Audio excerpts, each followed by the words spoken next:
Ayun, panibagong araw na naman ng pag-iibon, guys. Natin. Ito yung pinagpapares natin na bago. Ito, nakuha namin yan kahapon. Barako. Ganda ng mata niya. Pearl eye. Kasi papares namin dito. Sa galing kay Sir Edmar. Pearl eye din. Yan.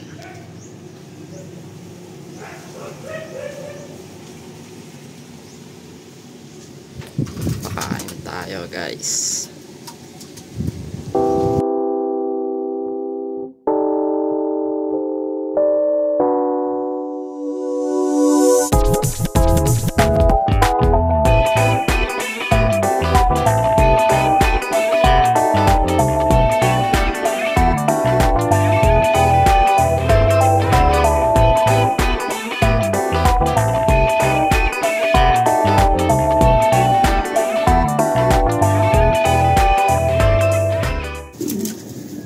Okay guys, tingnan natin ang update kay Putol.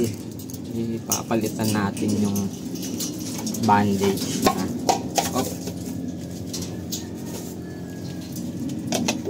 Saan si Putol? Putol! Ito.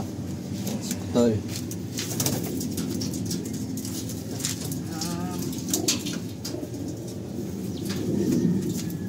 Ito. Hindi natin napalitan kahapon. Pang third day na ngayon. Pero check natin.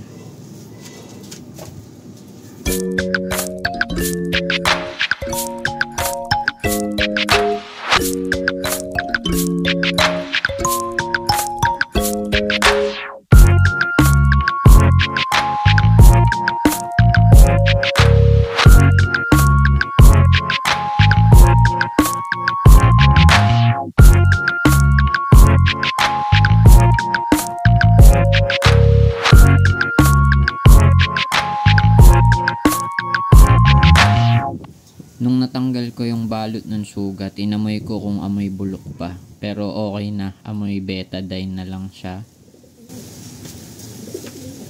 Okay guys, ito na yung update sa paa ni Putol. Nawala na yung maga niya, hindi na namamaga. Nung unang araw, ang laki niyan eh. Tapos medyo basa-basa, ngayon tuyo na. Amoy natin, dati amoy bulok eh.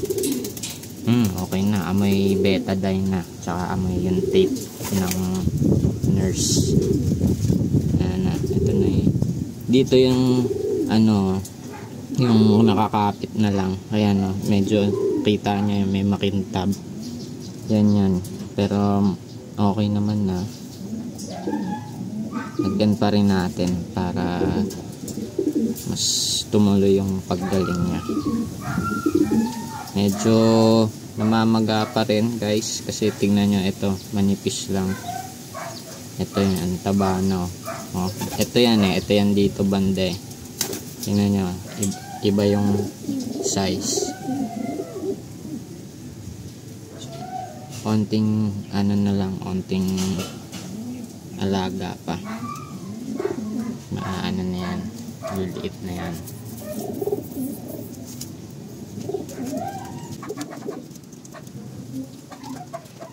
Gamit tayo ng hydrogen peroxide para disinfect. Kasi ito betadine para hindi ma-infect.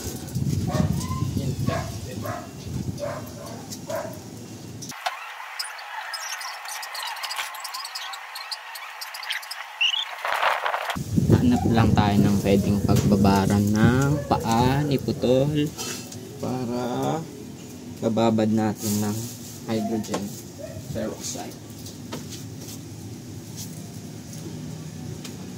2 hours later.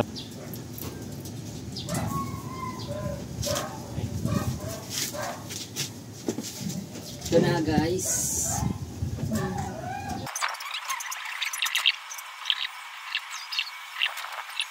Okay guys, ito na, binabad natin yung paa niya sa hydrogen peroxide. Medyo may bula-bula pa ba. Ayan, meron po sa gitna. bandang gitna. Sabihin, may ano pa dun, may flesh wound, may ano pa, bacteria daw yun pag bumula.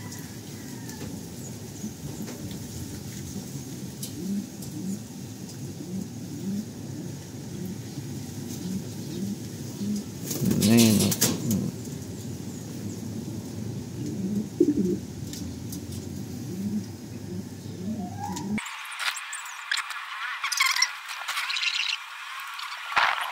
napalaki yung butas ng betadine natin, pero no problem, it's just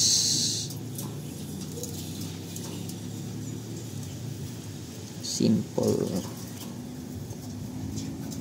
matter. Yan, patakan natin.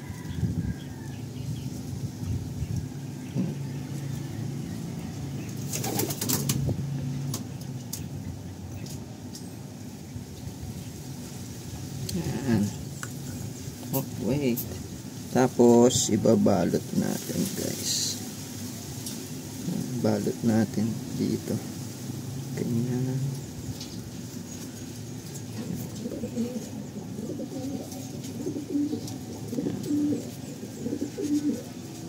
Tapos tapan natin. Sakto yan kasi malambot yun dito. Kahit itungkod niya to, hindi i-stress yung ano niya, yung sa bandang sugat.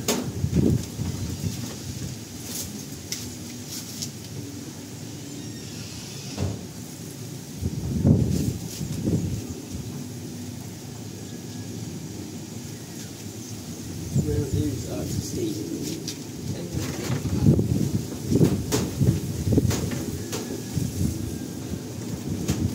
2,000 years later.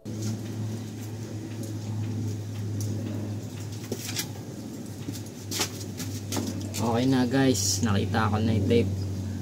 Balutan ulit natin.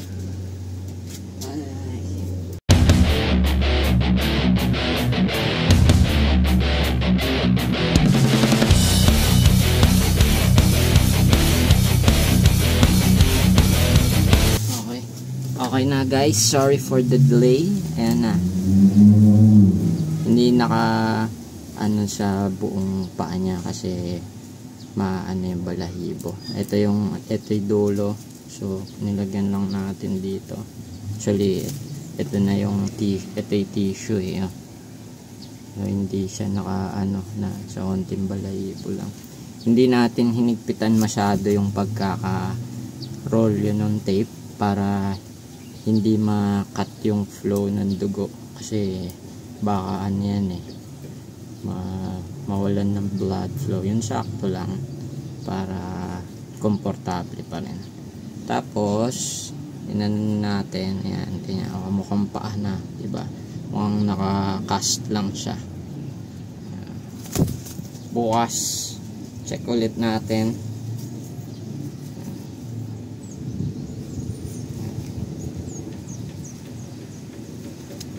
Ito na natin siya nilalagay sa ibang ibon natin para hindi siya maging depressed. Nice.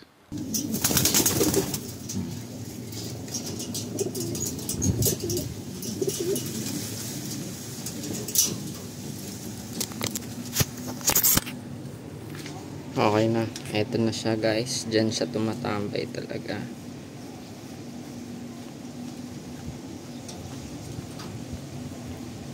Trip siya neto ayan o, netong blue bar na to. Pinapatungan na nga siya kahapon kaso hindi kasi pantay kaya natutumba.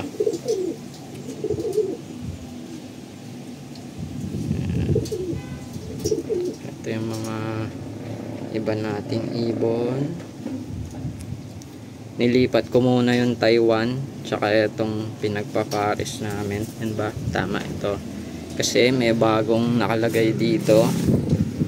Itong dalawang pearl eye namin. Ito. Pearl eye tsaka pearl eye. Yan. Check nyo mata niyan. Mga mata namumula. Ayan. Tapos ito. Ayan. Tapos dito sa baba, yung isang pares na checker. Dito, ang bilis nagpares, oh. Ito yung hen, yung nasa ibabaw. Yung cock, yung nasa baba. Ayan. Binababaran ko ng patukatong mga natin, mga breeder. Kasi hindi naman natin sila kailangan i-diet. Saktuhan lang. Mas maganda, medyo nakukuha nila vitamins at nutrients na kailangan. Ayan, nagpaparis na.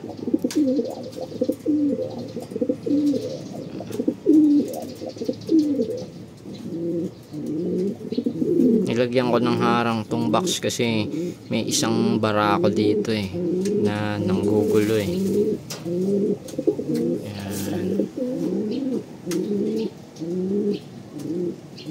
Tapos meron tayo dito yung kulungan ni Putol. Kaya natin tinanggal si Putol kasi may isa na naman tayong pasyente.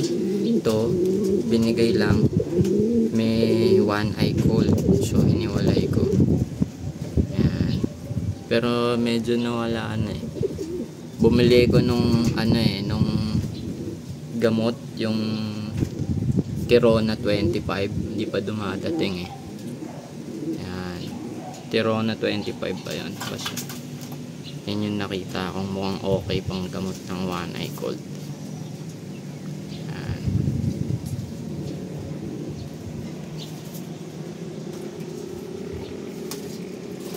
Ito yung mga young birds. Ayan, ayun na si Putol. Ayan, nagbabad din ako ng doon, pellet. Tapos ayun yung yung grits Taiwan soil.